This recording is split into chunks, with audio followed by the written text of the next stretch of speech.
Бұлбұл тынысы бағдарламасы өзінің тікелей эфирлік жұмысын әрмен қарата жалғастыруда. Біздің студия төрімізге екінші лектен қонақтарда келіп жайғасты. Енді таныстырып өтсем, біздің Рудный қаласындағы Алтын домбыра студиясының мүшелері, яғни Тоқтыбаев Рамазан және де Серікболов Алмас, және де бұл кішкентай бүлдіршіндердің жетекшісі Асқаров Дархан. Қош келдіңіздер дейміз. Көңіл күйлеріңіз қалай жалпы?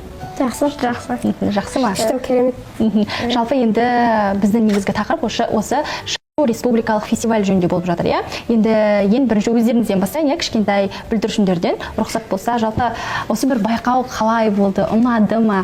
Өте қызықты. Өте қызықты болды, иә? Ұнады, иә? Өздеріңнің бір әсерлеріңмен бөлісіңдер?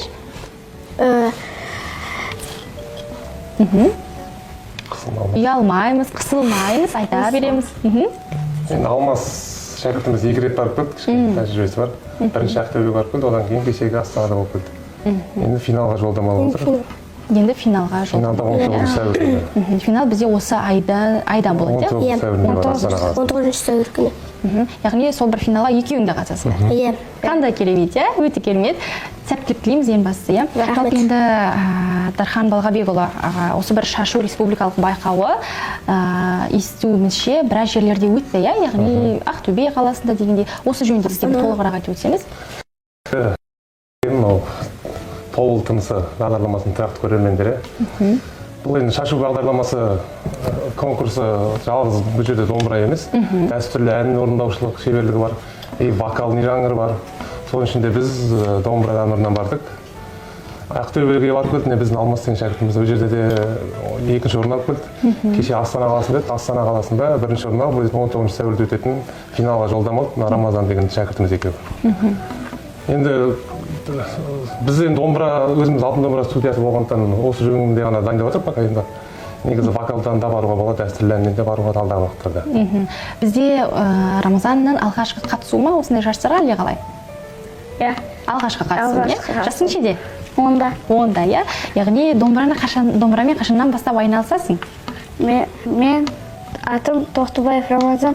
Мен 9 жасымнан домбыраға келдім. 9 жасымнан. Яғни осы Алтын домбыра студиясында жүргеніне 1 жыл болды, иә? Қандай керемет. Осы 1 жылдың ішінде енді қандай жетістіктерге жеттің? Қандай бір байқауларға бардың? Осы Астанаға барып келдім. Астанада бірінші орын алып келдік. Бірінші орын алдың, иә? Яғни өзіңнің алғашқы байқауыңнан осындай бір бірінші орын иеленген өте керемет бір сезім шығар, иә?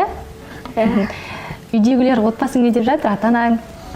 Олар қуанып жатыр. Жарайсың балам деп мақтап жатыр ма? Иә.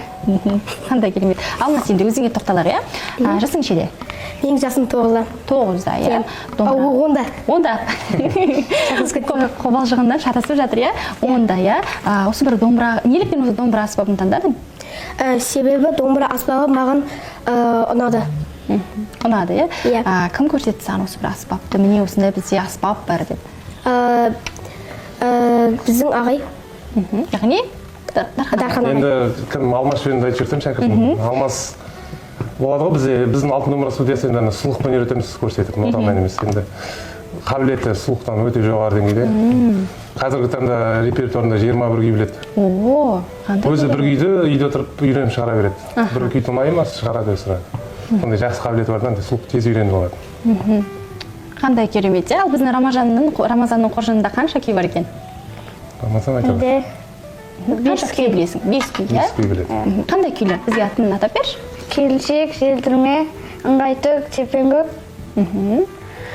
Балбырауын достар. Балбырау, иә? Балбырау.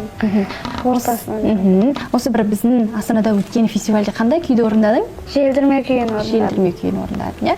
Ал қазір бізге тартып беруге, біздің көрермендерімізге осы бір домбырада ойнап, өзіңнің бір қабілетіңді көрсетуге дайынсың ба? Иә. Ал, мархабат.